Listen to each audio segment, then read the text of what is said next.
우리 안에 죄라고 하는 것이 있으면 보약으로 준 것도 독이 되어집니다. 우리 안에 죄에서 해방되지 못하면 하나님의 은혜로 주신 것들을 은혜로 받아들이지 못하고 도리어 그것 때문에 넘어지는 경우들이 생기게 되어집니다. 오늘 이 본문의 말씀에는 끊임없이 죄라고 하는 것을 지적해 줍니다. 죄에서 해방되어 은혜 안에 거함으로 주어진 모든 것이 복이 되어지는 믿음의 귀하고 복된 삶이 되어질 수 있기를 예수님의 이름으로 축복합니다. 요즘에는 감기든 코로나19든 여러 가지 질병에 대한 것들의 예방, 백신이 있습니다. 예방 주사가 있습니다. 예방 주사는 굉장히 좋은 겁니다.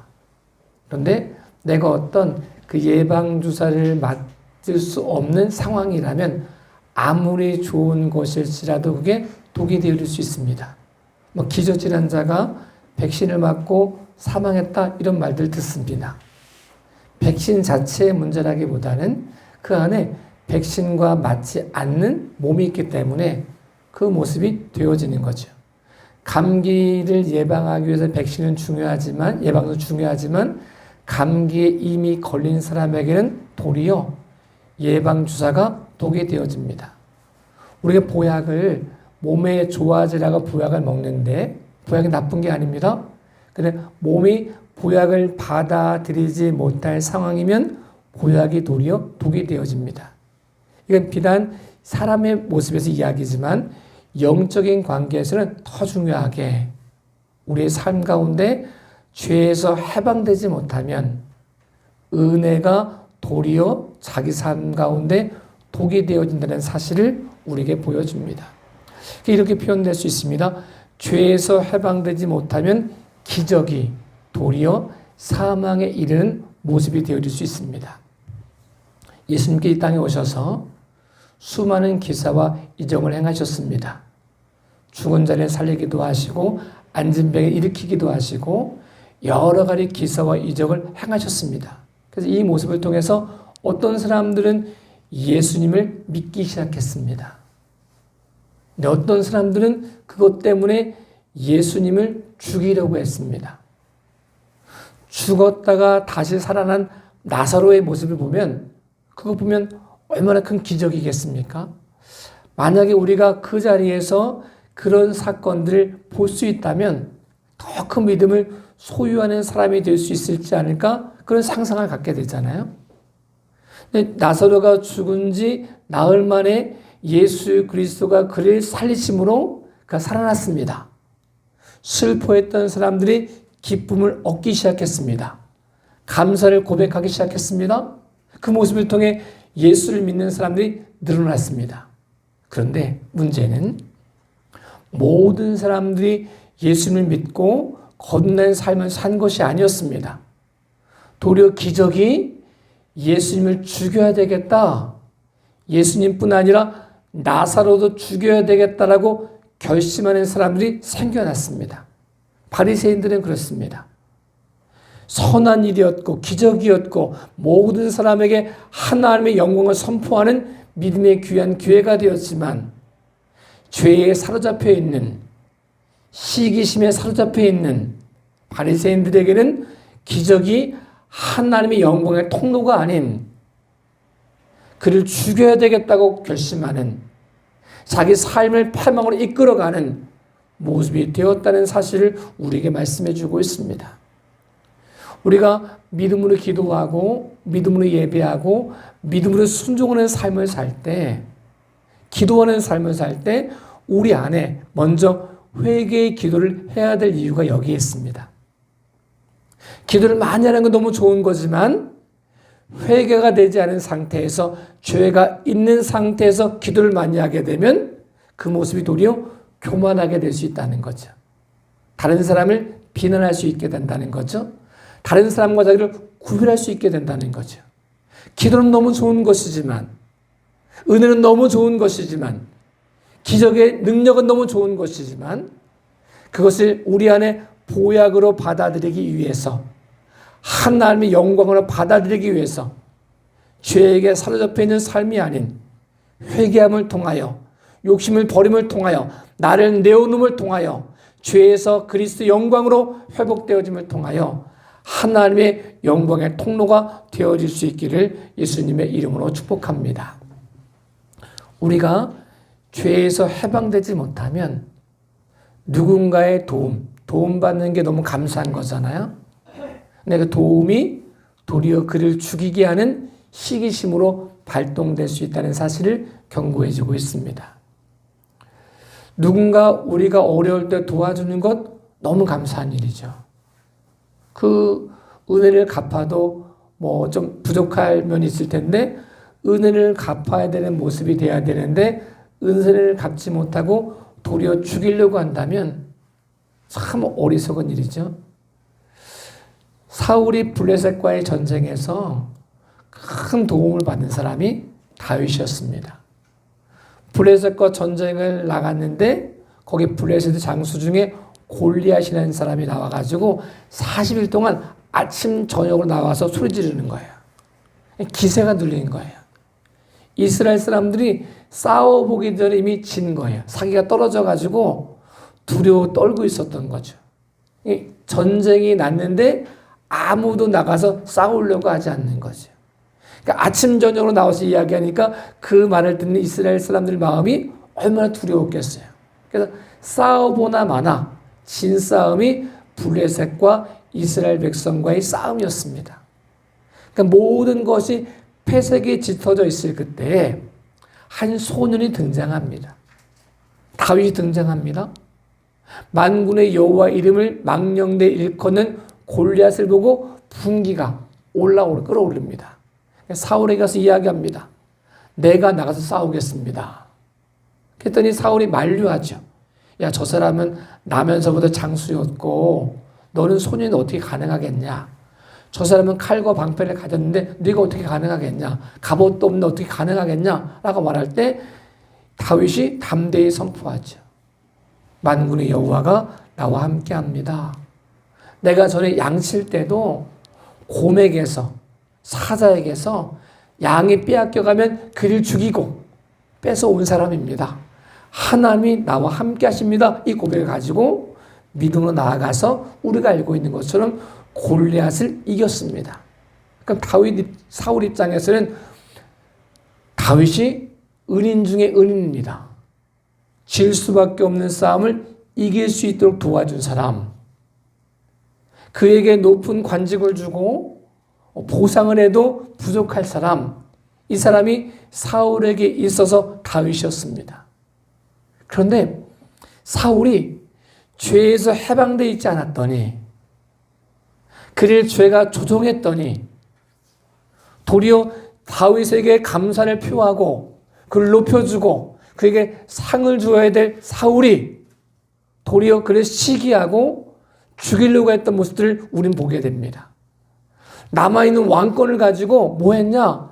다윗 쫓아다녀서 죽이려고 했던 사람이 사울이었습니다. 도움을 받은 것이 도리어 그를 죽이게 하는 모습이 됐다는 사실을 우리에게 말씀해 주고 있습니다.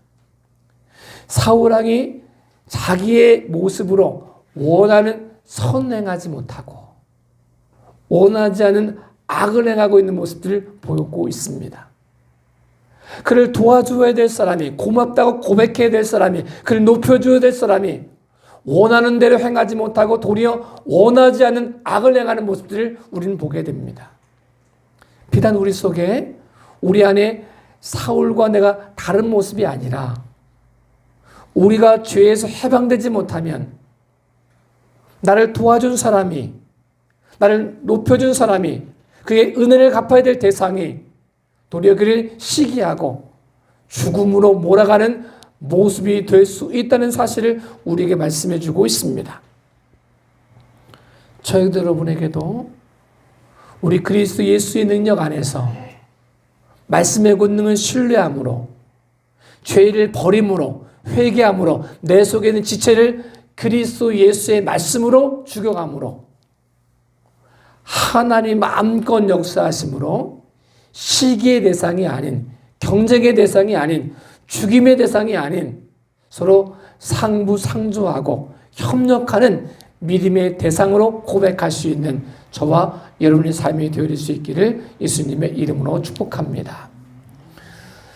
우리가 죄에서 해방되지 않으면 누군가 나에게 주어진 충고를 받을 때 충고가 도리어 상처가 되고 독이 된다는 사실을 우리에게 보여주고 있습니다. 사실 충고는 해주는 것도 굉장히 사실 어렵습니다. 우리가 젊은 사람들이 어른들에게 무슨 말만 하면 꼰대 이런 말을 하는데 사실은 누군가에게 이렇게 가면 안 됩니다. 이거 잘못하는 일입니다. 라고 말하는 게 쉽지 않습니다. 만약에 저만 같아도 만약 고등학교 덩치 큰 애들이 학교 뒷골목에서 캄캄한 밤에 담배를 쭉 피고 있다. 근데 내가 거길 지나가야 된다. 그럼 내가 어른으로 학생들 담배 피면 안 돼. 몸에 안 좋은 거야. 라고 말해줄 수 있을까요? 전혀 장담 못 하겠습니다. 쉬운 일이 아닙니다. 저희 교회 여기 바로 밑에 아침마다 담배를 피던 애들이 있었습니다. 여기 문 딱 들어와가지고 몰랐거든요. 그러다가 나가면서 그 아이의 눈이 마주쳤습니다. 요즘 애들은 착해가지고 막 도망갔습니다. 그래서 제가 소리쳤죠. 학생 될 수 있으면 담배 피지 마라. 그 정도는 가능합니다. 근데 수많은 덩치 큰 아이들이 담배를 피우고 있다면 어른인 제가 학생들 그렇게 하면 안 됩니다 라고 말하는 게 사실은 쉽지 않습니다. 그 이스라엘 사람들 속에 선지자면 선지자, 하나님 뜻 가운데 깨어있는 사람이 권력자를 향해서 당신 그렇게 하면 안 됩니다. 돌아와야 됩니다. 라고 말하기가 쉽지 않습니다. 근데 이 헤롯이라고 하는 왕 앞에서 세례 요한이 그 지적했습니다. 당신 그렇게 살면 안 됩니다. 헤로디아를 아내로 맞이한 건 잘못한 일입니다. 막 이야기했습니다. 헤롯 입장에 있어서는 그게 사실은 도움이 되는 말이죠.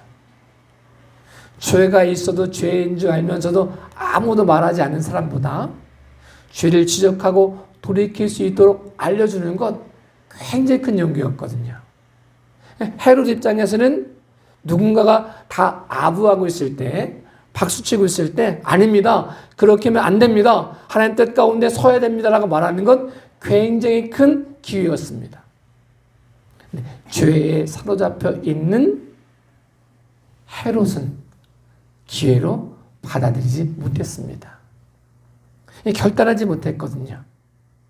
이 말을 듣고 상처를 받으면서도 달게 듣고 있었지만 결단하지 못했거든요.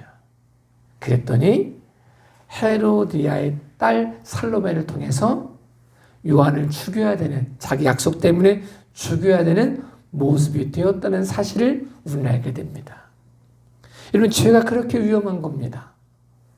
그냥 가만히 나와 동거할 수 있는 모습이 아니라 나와 상관없이, 내 의지와 상관없이, 내가 원하는 것과 상관없이 나를 죄의 모습으로 이끌어가고 사망의 모습으로 이끌어간다는 사실을 우리에게 경고해 주고 있습니다. 그걸 두려워 떠는 거죠. 그 안에 은혜를 구해야 되는 거죠. 간절한 마음을 가지고 내 안에 죄가 없도록, 그리스도의 영광으로 죄가 씻어지도록, 그리스도의 보혈의 공로 앞에 내가 온전히 변화될 수 있도록 기도하지 않으면 자기도 모르는 사이에 죄가 자기를 사망으로 이끌어가는 모습을 발견하게 됩니다. 저도 여러분도 그리스도 예수 안에서, 그리스도 예수 안에 있는 생명의 성령의 법 아래서 죄에서 해방되어짐을 통하여 여호와 영광을 선포하고 믿음으로 고백하고 믿음으로 순종할 수 있는 저와 여러분의 삶이 되어질 수 있기를 예수님의 이름으로 축복합니다. 죄에서 해방되지 못하면 강성함이 도리어 패망의 원인이 될 수 있다는 사실을 우리에게 말씀해 주고 있습니다. 지금 우리는 우크라이나와 러시아의 싸움들을 보고 있습니다. 전쟁이 얼마나 위험한지를, 어떤 고통이 있는지를 보고 있습니다. 그래서 이런 전쟁을 볼 때마다 무기의 소중함들을 알고 사람들이 무기를 조금 더 좋은 무기로 개발하려고 노력을 합니다. 그래서 만약에 우크라이나가 핵을 가지고 있었다면, 핵무기를 가지고 있었다면 마음대로 못했을 것이다, 이런 말들을 들리고 있습니다. 그래서 계속해서 좋은 무기를 개발하고 있는 것들을 우리가 봅니다. 근데 우시야 왕 때 그런 모습이었습니다. 전쟁을 하면 승리했습니다. 지지 않았습니다. 그들이 가지고 있었던 무기를 만들고 갑옷을 만들고 전쟁을 해가지고 전쟁에 하는 사람이 물팔매질을 해가지고 굉장히 강한 군대였습니다. 우시아의 군대가 출동을 하면 다른 나라가 두려워 떨 수 있는, 큰 나라들도 두려워 떨 수 있는 모습이었습니다. 거기다가 무기도 굉장히 좋은 무기들이 개발되었습니다. 그 당시는 공중전을 할 수가 없었거든요. 무기가 뛰어나지 않았으니까. 근데 망대에서 성벽을 향해 돌 던지는 기계까지 마련해가지고 다른 모든 나라들이 부러워하는, 야, 저 나라 두려워, 저런 무기가 있기 때문에 함부로 대할 수 없는 나라야, 이렇게 해가지고 이 우시야 왕의 명성이 굉장히 널리 퍼지고 있은 그런 때였습니다. 요즘 말로 하면 우리가 핵무기를 개발하고 로켓을 개발해가지고 어디서니 이 로켓 하나만 있으면 다른 나라가 무서워할 수 있을 정도의 무기를 개발했다 이러면 굉장한 거죠. 우리가 천궁 1호, 천궁 2호 개발하니까 몇 주에 팔고 이런 거 나오는 거잖아요. 무기 하나의 개발이 곧 경제력과 연결되는 그런 모습이잖아요. 우시야 왕 때 그런 모습이었습니다. 큰 돌을 던져가지고 성벽을 무너뜨릴 수 있는 기회를 제주 많은 사람들이 고안해가지고 강한 나라가 우시야가 이끄는 이스라엘이었습니다. 굉장히 좋은 모습이었겠죠. 다른 나라도 함부로 대할 수 없는 모습이었습니다. 그런데 문제가 생겼습니다. 강성함이 도리어 교만의 모습이 되었고 패망의 모습이 되었습니다. 죄를 가지고 있는 사람, 은혜를 고백하지 못하는 사람, 그 모습에 거하면 강성함이 하나님께 나아가는 기회가 되지 못하고 도리어 하나님을 대적하는, 교만하는, 패망의 선봉에 서는 모습이 되어진다는 사실을 우리에게 보여줍니다. 우시아가 교만해지면서 하나님께 드리지 말아야 될, 제사장들이 드려야 될 그 모습 속에 자기가 분양하겠다고 나서게 되었습니다. 제사장들이 막았습니다. 그럼 그가 내가 잘못했구나. 내가 왕이어도, 내가 힘이 있어도, 내가 모든 나라 가운데 이렇게 존경을 받고 큰 무기를 개발해가지고 나라가 강성한 나라여도 하나님 앞에서 겸손해야지, 이랬어야 되는데 그렇게 하지 않았습니다. 우시아가 문둥병에 걸렸다는 사실을 우리에게 보여주고 있습니다. 여러분, 강성함은 굉장히 좋은 것일 수 있습니다. 건강함은 굉장히 좋은 것일 수 있습니다. 성공함은 굉장히 좋은 것일 수 있습니다. 그런데 내 속에 죄에서 해방되지 못하면, 죄를 그리스도의 영광 안에 회개하지 못하면, 그 모습을 내어놓지 못하면 강성함이 도리어 패망의 원인이 된다는 사실을 우리에게 보여주고 있습니다. 우리가 잘 알고 있는 사람들 중에도 어려서 성공한 사람, 돈을 많이 번 사람, 모든 사람의 부러움을 받는 사람들이 마지막에 안 좋은 것들을 우리 너무나 많이 봅니다. 성공 자체가 나쁜 것이 아니었고, 돈을 많이 번 것이 나쁜 것이 아니었고, 그것을 운영하지 못하는 그 속에 죄가 그를 패망으로 이끌어가서 마약을 하게 되고, 쾌락을 추구하게 되고, 죄를 짓게 되고, 그 모습들로 빠져버려서 마지막의 모습이 비참한 모습으로 마지막에 결론을 낸다는 사실을 우리는 잘 알고 있습니다. 우리 안에 하나님의 은혜를 구하는 우리 안에, 그리스도의 영광을 구하는 우리 안에, 그리스도의 은혜를 구할 때 죄의 회개함을 통하여, 죄에서 해방되어짐을 통하여, 그리스도의 영광 안에 거함을 통하여 하나님의 영광을 볼 수 있는 강성함이 하나님께 영광이 되어지는 믿음의 귀하고 복된 모습이 되어질 수 있기를 예수님의 이름으로 축복합니다. 우리가 보통 보석과 보물을 나눌 때 보석은 모든 사람들이 보석의 가치를 압니다.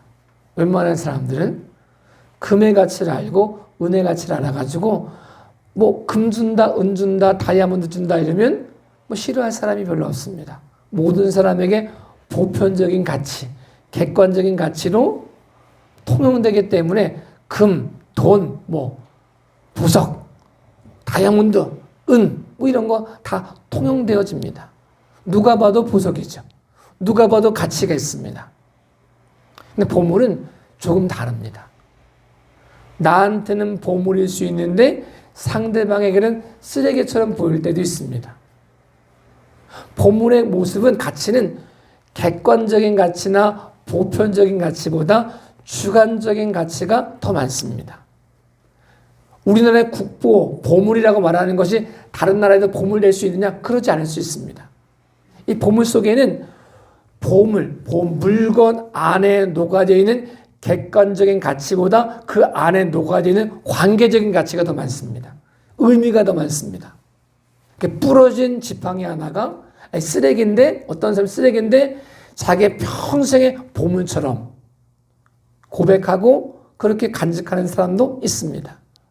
관계라는 거죠. 우리가 죄가 우리 안에 우리를 사로잡으면 보석의 가치만 추구합니다. 어떻게 하면 건물을 크게 지을 수 있을까? 어떻게 하면 성공할 수 있을까? 어떻게 하면 누구에겐가 힘을 강조할 수 있을까? 외형적인 모습을 굉장히 강조하게 됩니다.